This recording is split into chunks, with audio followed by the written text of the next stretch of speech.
Hello दोस्तों, मेरा नाम Shivam and you are watching only Padhai YouTube channel. मैंने ये वीडियो बनाते समय ये खास ख्याल रखा है कि इसे देखने और मेरे नोट्स पढ़ने के बाद एक सिंगल डाउट नहीं बचेगा, और अगर कुछ बच भी गया तो मेरे इंस्टाग्राम पर मैसेज करना, मैं पर्सनली चैट के थ्रू सारे डाउट सॉल्व कर दूंगा। So without further delay let's get started. आज हम पढ़ेंगे क्लास 9th की हिस्ट्री का first chapter the French revolution. Chapter की स्टार्टिंग मूवी की तरह होती है, जैसे मूवीज़ में बीच का कुछ पार्ट दिखाते हैं देन मूवी स्टार्ट होती है, वैसे ही ये चैप्टर है। तो देखते हैं। 14 जुलाई 1789 Paris. The king had commanded troops to move into the city. Rumours spread that he would soon order the army to open fire upon the citizens. मतलब कि सिटी में क्या है, अफवाह फैल जाती है। वहाँ पे ये अफवाह फैल जाती है कि जो किंग है जल्दी सिटी में ट्रूप्स को भेजेगा और लोगों को मरवाने के लिए ओपन फायर कराएगा, जिससे कि लोग डर जाते हैं। और डरने के बाद फिर क्या करते हैं, डरने के कारण वे घरों से बाहर निकलते हैं, इकट्ठे होते हैं, फिर अपनी यूनियंस बनाते हैं। यूनियन बनाने के बाद सारे लोग अटैक कर देते हैं बेस्टाइल। बेस्टाइल जो है, बेस्टाइल एक जेल का नाम है। बेस्टाइल पेरिस में एक जेल है जिस पे वो अटैक कर देते हैं और वहाँ के कमांडर को मार देते हैं। यहाँ पे हमें चैप्टर की स्टार्टिंग बताई गई है।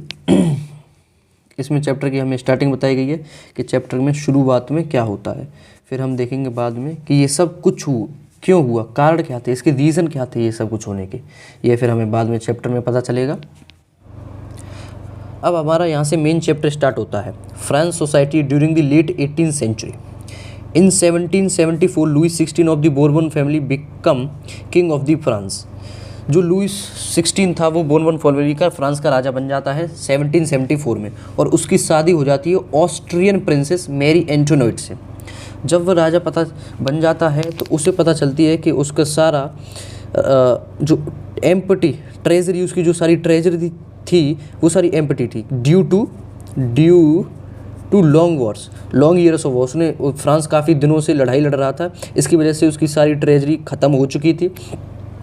और उसने और भी एक्स्ट्रा लड़ाई लड़ी थी, जैसे Louis 16 help 13 American colonies to gain independence from Britain से लुइस 16 ने हेल्प करी थी। लुइस 16 ने ब्रिटेन से लड़ने के लिए 13 अमेरिकन कॉलोनीज़ की, जो कि ब्रिटेन उनका कॉमन एनिमी था। जो ब्रिटेन, अमेरिका और फ्रांस का दोनों का कॉमन एनिमी था, इसीलिए लुइस 16 ने अमेरिका की हेल्प करी। इसकी वजह से उनके ऊपर it added more than $1 billion leverage डेप्ट, और ज़्यादा कर्ज बढ़ गया। मोर देन $1 बिलियन लिवरेज डेप्ट और बढ़ गया। अब यहाँ पे एक ये क्वेश्चन आता, काफ़ी मतलब आस्क करा जाता है वन वर्ड क्वेश्चन में या फिर और भी, कि Libre, what is Libre. Libre जैसे कि हमारी इंडिया में रुपीज़ करेंसी है, वैसे ही unit of currency in the France discontinued इन 1794। जैसे हमारे रुपीज़ है वैसे ही फ्रांस की करेंसी हुआ करती थी लिवरे, जो कि डिसकंटिन्यूड इन 1794 में उसको मतलब कि ख़त्म कर दिया गया। अब to meet regular expenses forced to increase taxes. अब उसको भाई उसके पास बहुत ज़्यादा कर्ज हो गया था, पर उसको देश तो चलाना था, आर्मी को पे खर्चा करना था, उसके जो दरबार थे, उसके जो पैलेसेस था, वर्साइल में जो पैलेसेस थे उसके, उनको भी मेंटेन करना था। तो उस मेंटेन करने के लिए सीधी सी बात है भाई, पैसा चाहिए। तो मेंटेन करने के लिए पैसे चाहिए थे उसको, और पैसे उसके पास थे नहीं, तो वो चाहता था कि टैक्सेस को और बढ़ाया जाए ताकि मोर रेवेन्यू आए, ताकि उसका देश सही से चल सके।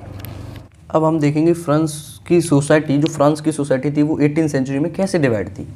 फ्रांस की सोसाइटी 18th सेंचुरी में 3 स्टेटों में डिवाइड थी, first estate, second estate and third estate. First estate में क्लर्की आते थे, सेकंड स्टेट में नोवेल्टी आते थे, and third state further on the basis of income, या फिर उनके पास जो प्रॉपर्टी थी या फिर जो भी उनकी इनकम के बेसिस पे डिवाइड कर दिया गया 3 पार्ट्स में। वो कौन कौन से थे, big businessman, merchants and lawyers, जिनके पास मतलब कि पैसा होता था, उनके पास लैंड्स भी होती थी, तो वो मतलब कि सही अपनी लाइफ अच्छी जीते थे।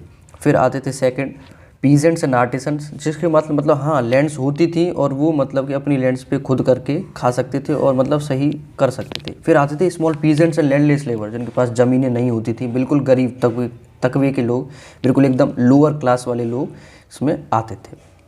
अब क्लर्की और जो नोबेल्टी थे उनको एन्जॉयड सर्टेन प्रिविलेजेस, मतलब कि कुछ विशेष अधिकार, प्रिविलेजेस का मतलब होता है विशेष अधिकार, जन्म से विशेष अधिकार मिल रहे थे। जैसे कि एग्जाम्पल के लिए एग्जेम्पशन फ्रॉम पेइंग टैक्सेस, मतलब कि क्लर्गी और नोबेल्टी के लोग टैक्स नहीं देते थे। क्लर्गी और नोबेल्टी के लोग सरकार को टैक्स पे नहीं करते थे, ये उनका विशेष अधिकार था, प्रिविलेज था बाय बर्थ, वो टैक्स पे नहीं करते थे। टैक्स ओनली थर्ड एस्टेट पे करती थी, जो कि टैक्स पे करते थे वो थर्ड एस्टेट वाले। टिथ टैक्स भी वो दो फॉर्म में पे करते थे, टिथ एंड टेल। अब ये क्या है, अब ये हम समझेंगे कि ये दो टाइप्स के ये टैक्स टिथ एंड टेल हैं क्या। Teeth, it was a tax lead by the church. Lead माने वसूल करना, मतलब किसी चीज़ को वसूल करना, सरकार जैसे किसी से वसूल कर रही है वैसे। It was a tax lead by the church comprising eight least 1/10 of the agricultural produce by the farmers, मतलब कि फार्मर्स जो खेती करते थे उनकी जो प्रोड्यूस आती थी फील्ड से, उसमें कम से कम एट लीस्ट 1/10 फार्मर्स को चर्च को देना पड़ता था। ये था टेथ। और सेकेंड वन था taille, it was also a kind of tax which was paid by the people of third estate directly to the state. जैसे कि आजकल हम जैसे कोई लोग इनकम कर रहा है, कोई जॉब कर रहा है या फिर बिजनेस कर रहा है अभी इंडिया में, तो अगर वो कमाता है तो उसकी सैलरी पर, उसकी इनकम पर कुछ भारत सरकार टैक्स देती है, वो डायरेक्ट टैक्स पे करता है, उसकी बैंक से कट जाता है, ऑटोमेटिक उसकी सैलरी से कट जाता है। वैसे ही जो थर्ड एस्टेट के लोग थे वो डायरेक्ट गवर्नमेंट को टैक्स पे करते थे, उस टैक्स को कहते थे हम टेल। अब हम देखते हैं एक टर्म ओल्ड रिजाइम, जो काफ़ी बार एग्जामों में भी पूछी जाती है कि what do you mean by old regime, और ये चैप्टर में भी काफ़ी बार इस्तेमाल होगी।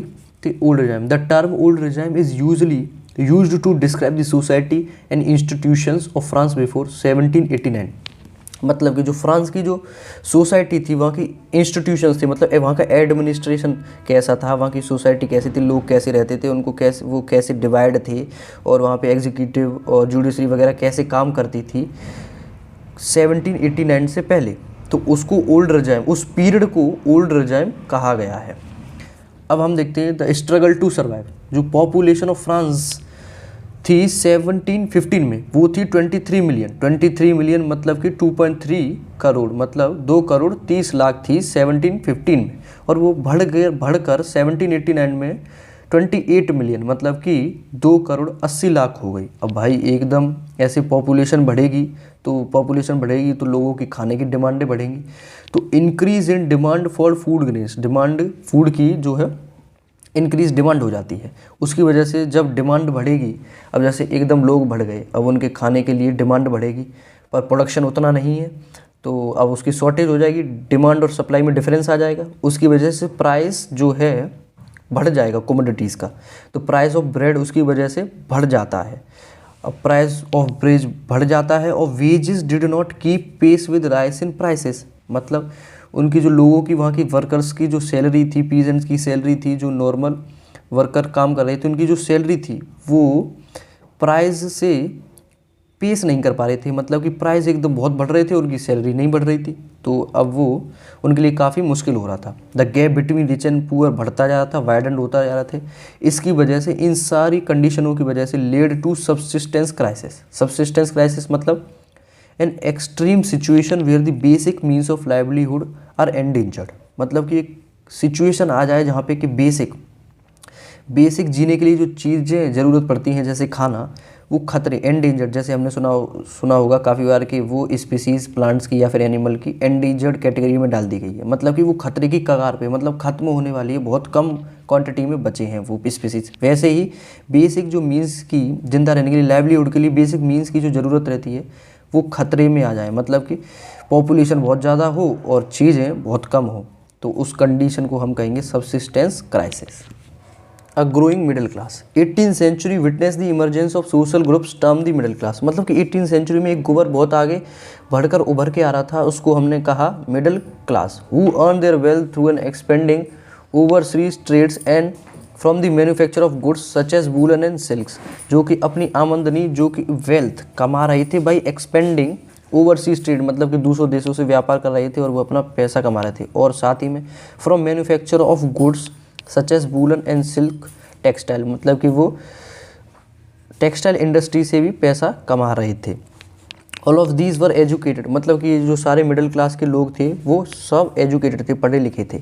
And believe that no group in society should be privileged by birth, और वे यह मानते थे कि ग्रुप में, मतलब कि सोसाइटी में किसी भी ग्रुप को प्रिविलेज्ड बाय बर्थ नहीं होना चाहिए, मतलब कि विशेष अधिकार जन्म से नहीं होना चाहिए, बल्कि rather a person social position must depend on his merit. बजाय प्रिविलेज के एक पर्सन की जो सोशल पोजीशन है वो डिपेंड होनी चाहिए उसकी मेरिट पर, मतलब कि उसकी क्या एबिलिटी है, उसकी एबिलिटी के बेसिस पर उसकी सोशल पोजीशन डिफाइन हो चाहिए, ना कि प्रिविलेज्ड बाय बर्थ उसको कोई स्पेशल पोजीशन मिलनी चाहिए। मिडिल क्लास जब आगे बढ़ रही थी तो इन फिलोसोफर्स ने कुछ अपने अपने आइडिया दे। ये 3 फिलोसोफर्स हमारी बुक सिलेबस में दे रखे हैं, John Locke, Jean Jacques Rousseau, Montesquieu. इन्होंने अपनी अपनी बुक लिखी थी, उन्होंने उस बुक्स में इन्होंने अपने आइडियाज़ को एक्सप्रेस किया था। जॉन लॉके ने लिखी 2 ट्रीटीज ऑफ गवर्नमेंट। ये क्वेश्चन काफ़ी आते हैं 1 वर्ड क्वेश्चन वगैरह में कि कौन से ऑथर ने कौन सी बुक लिखी थी, या फिर कौन सी बुक कौन से ऑथर के द्वारा लिखी गई हो, 1 वर्ड आंसर भी आते हैं, तो इन्हें ध्यान काफ़ी याद रखना। John Locke 2 treatise of government, Jean Jacques Rousseau social contract, and Montesquieu the spirit of laws. ये बुक्स के नाम याद रखना। फिर इनकी बुक्स में जो जो लिखा था वो इतना इंपॉर्टेंट नहीं है, तब भी पर आप समझ लीजिए, कभी कभी ये 1 वर्ड आंसर या फिर 2 मतलब कि 2 नंबर के क्वेश्चन वगैरह में 2 मार्क्स का क्वेश्चन बन सकता है, या फिर 1 मार्क्स का क्वेश्चन शॉर्ट में बन सकता है कि उन्होंने अपनी अपनी बुक में क्या था। इन इस book Locke sought to refute the doctrine of divine and the absolute right of the monarchy, मतलब कि वो कहता है कि सिंपल सा है कि वो मतलब कि ऑब्सोल्यूट राइट, सारी पावर मोनार्क के पास नहीं होनी चाहिए, ऐसा था उसके बारे में। और social contract, Rousseau carried the idea forward proposing a form of government based on the social contract between the people and their representative. और जीन जैक रूसो कहते हैं कि जो लोगों के बीच है social contract between people and their representative अच्छा होना चाहिए, ऐसी गवर्नमेंट हो जो कि लोगों और उनके रिप्रेजेंटेटिव्स में अच्छा तालमेल बना के चले, उनकी सुने। और the spirit of loss, Montesquieu proposed a division of power with in the government between legislature, executive and judiciary, मतलब कि जो एक पावर है वो एक पर्सन के हाथ में ना होकर के डिवाइड कर देनी चाहिए between legislature, executive and judiciary.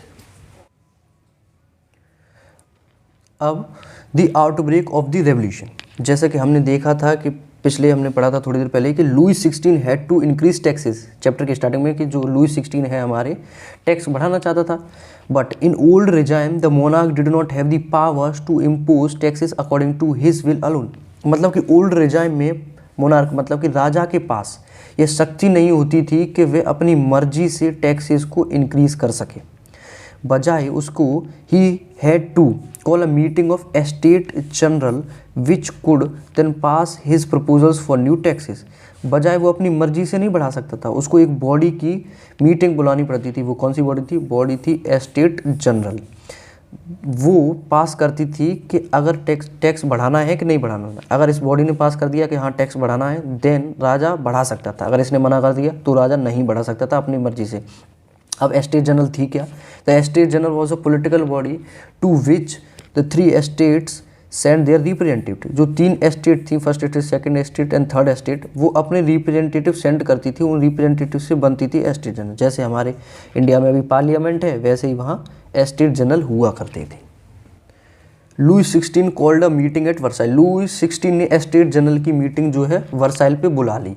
तो 300 representatives from first and second state each, मतलब कि 300 रिप्रेजेंट फर्स्ट स्टेट से और 300 सेकंड स्टेट से लोग गए। और 600 मेंबर्स ऑफ थर्ड स्टेट, और थर्ड स्टेट से 600 मेंबर्स गए। Third state represented by educated members. जो थर्ड स्टेट थी वो एजुकेटेड मेंबर्स के द्वारा रिप्रेजेंटेड करी जा रही थी। पीजेंट्स, आर्टिसंस, वुमेन्स वर डिनाइड एंट्री। जो कम एजुकेटेड लोग थे, जो पीजेंट्स है, आर्टिसंस, वुमेन को डिनाइड मतलब कि उनको एंट्री नहीं दी गई, उनको अंदर एंट्री नहीं करने दिया गया असेंबली में। देयर डिमांड्स, बट जो इन लोगों की जो डिमांड्स थी, देयर डिमांड्स, ग्रीवियंसेस मतलब कंप्लेन, जो इन लोगों की डिमांड्स और कंप्लेंट थी were listed in 40,000 letters which the representatives brought with them. जो थर्ड स्टेट के 600 मेंबर्स गए थे, उनके हैंड्स में 40,000 लेटर्स थे जिनमें in peasants and artisans, womens की डिमांड्स एंड ग्रीवियंसेस लिखी हुई थी। पास्ट में जो वोटिंग होती थी स्टेट जनरल में, voting in the state general in the past had been conducted according to the principle that each state had one vote. मतलब कि पास्ट में जो वोटिंग होती थी स्टेट जनरल में वो इस अकॉर्डिंग होती थी कि मतलब एक स्टेट का एक वोट होता था। मतलब कि 3 स्टेट है तो मतलब कि ओनली 3 वोट काउंट करे जाते थे। मतलब कि 2 वोट जिस फेवर में लॉ के फेवर में चले गए वो लॉ पास हो जाता था। तो Louis wanted to continue it, मतलब लुइस इस बार भी चाहता था कि ऐसा ही हो। But members of third state demanded that voting now be conducted by the assembly as a whole, where each member has one vote। मतलब थर्ड स्टेट वाले जो लोग थे, थर्ड स्टेट वाले इस बार कुछ बदलाव चाहते थे। वे ये चाहते थे कि मतलब असेंबली में जितने भी लोग हैं सभी का ईच मेंबर का है 1 वोट, जैसा हर एक मेंबर का 1 वोट हो, ना कि एक स्टेट का 1 वोट हो। बट किंग ने इस प्रपोजल को रिजेक्टेड दिस प्रपोजल को रिजेक्टेड कर दिया, जिसके कारण थर्ड स्टेट के लोगों ने प्रोटेस्ट किया और वो असेंबली से बाहर आ गए। Third state declare themselves a national assembly, उन्होंने अपने आप को नेशनल असेंबली घोषित कर दिया। बाहर आने के बाद उन्होंने अपने आप को नेशनल असेंबली घोषित कर दिया। And swore not to disperse till they had drafted a constitution for France. और उसने और थर्ड असेंबली ने, मतलब जो थर्ड स्टेट थी, उसने कसम खाई श्योर नॉट टू डिस्पर्स, तब तक नहीं हटेंगे। दे हैड टिल, तब तक जब तक वो ड्राफ्टेड अ कॉन्स्टिट्यूशन, एक कॉन्स्टिट्यूशन ना बना दे फ्रांस के लिए, that would limit the powers of monarch, जो मोनार्क की पावर को लिमिट कर दे, मतलब कि उन पे लगाम लगा दे कि इससे ज़्यादा वो शक्ति नहीं कर सकता, कुछ गिने चुने ही काम कर पाए। और इनको देवर लेडवर, जो थर्ड स्टेट थी उनको लीड करा जा रहा था मीराबियो एंड अब्बेसियस के द्वारा। And Abbe Sieyes originally a priest who wrote an influential pamphlet called what is the third state. अब इनको जो पॉइंट्स लिखे इनको ध्यान रखना, ये 1 वर्ड क्वेश्चन वगैरह में आ जाते हैं क्वेश्चन के। अब्बेसियस ने क्या लिखा था, तो Abbe Sieyes what is the third state नाम का उसने पैम्पलेट लिखा था, और ये इनके लीडर्स थे Mirabeau and Abbe Sieyes. National assembly was busy in drafting a constitution, national assembly constitution को बनाने में लगी थी। तब तक सीवियर विंटर आ गए, सीवियर विंटर आ गए, उसकी वजह से हार्वेस्ट, बेड हार्वेस्ट हो गया। बेड हार्वेस्ट होने की वजह से प्राइसेस ऑफ ब्रेड बढ़ गए। अब बेड हार्वेस्ट हुआ तो प्राइस ऑफ ब्रेड बढ़ गए। इसके कारण जो बेकर्स थे उन्होंने इस सिचुएशन का फ़ायदा उठाया, मतलब कि होल्ड सप्लाईज, मतलब जमाखोरी करने लगे, ताकि जमाखोरी करने लगे। जमाखोरी करने की वजह से जो लॉन्ग क्वीज एट बेकरी, मतलब बेकरी की दुकानों पर लंबी लंबी कतारें, लंबी लंबी लाइन, लॉन्ग क्वीज मतलब क्वीन मतलब लाइनें, कतारें लगने लग गई। एंड एंग्री वुमेन, गुस्साई औरतों ने स्टॉम्ड, दुकानों पर हमला कर दिया, storm at the shops. At the same time the king order troops to move into the city, और उसी समय पर किंग ने, जो राजा था लुई 16, उसने ऑर्डर दिया ट्रूप को to move into the city, city में जाने के लिए। And attack on the Bastille वाली, attack on the Bastille jail वाला इंसिडेंट हैपन हुआ, जो हमने स्टार्टिंग चैप्टर के स्टार्टिंग में देखा था, कहानी की तरह की बॉलीवुड की फिल्मों में होता है वैसा वाला। अब ये वही पार्ट आ गया जो हमने स्टार्टिंग में डिस्कस करा था, अटैक ऑन वेस्टाइल वाला।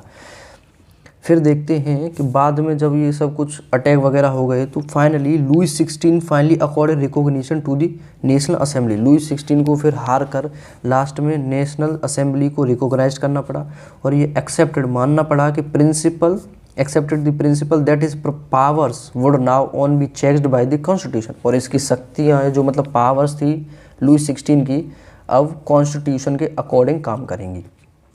4 अगस्त 1789 दी असेंबली पास्ड अ डिसेक्रे, डिसेक्रे मतलब कि हुक्मनामा जारी किया, एक मतलब ऑर्डर जारी किया।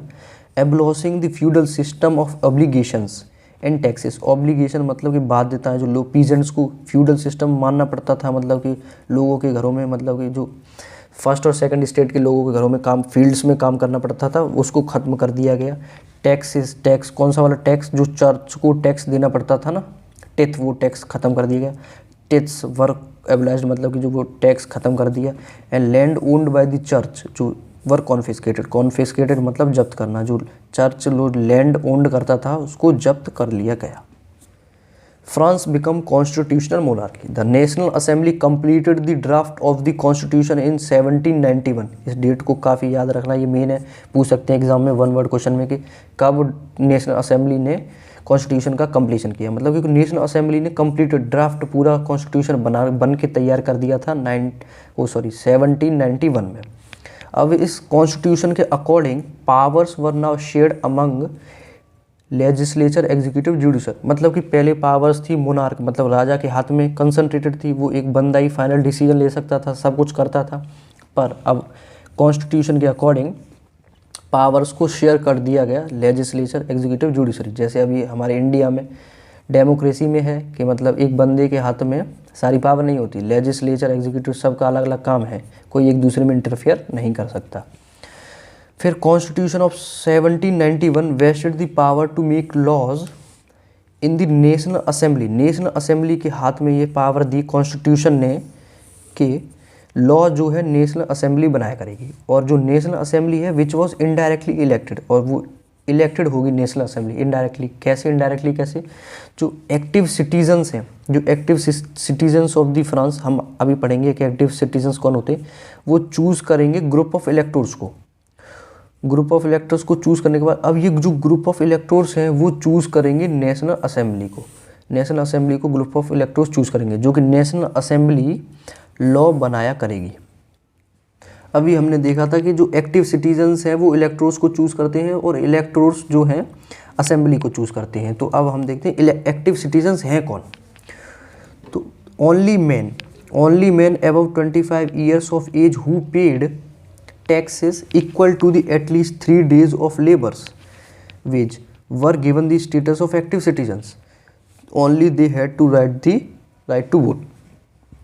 Only men, जो सिर्फ आदमी लोग, जो पुरुष थे, जो जिनकी आयु 25 वर्ष से ज़्यादा थी, उन्हीं को अधिकार था, और वो भी सभी नहीं। ओनली मैन अबव 25 ईयर्स जो कि पेड टैक्स करते हों एटलीस्ट कम से कम इतना कि 3 दिनों की लेबर की वेजेस के बराबर। मतलब कि कोई आदमी 3 दिनों तक काम करता है तो 3 दिनों तक वो टोटल कितने रुपए का काम करता है, कम से कम इतना टैक्स पे करते हो मैन अबव 25 ईयर्स, उन्हीं को स्टेटस दिया गया एक्टिव सिटीजन्स को। सिर्फ यही एक्टिव सिटीजन्स ही वोट कर सकते थे, इन्हीं को राइट टू वोट का अधिकार था।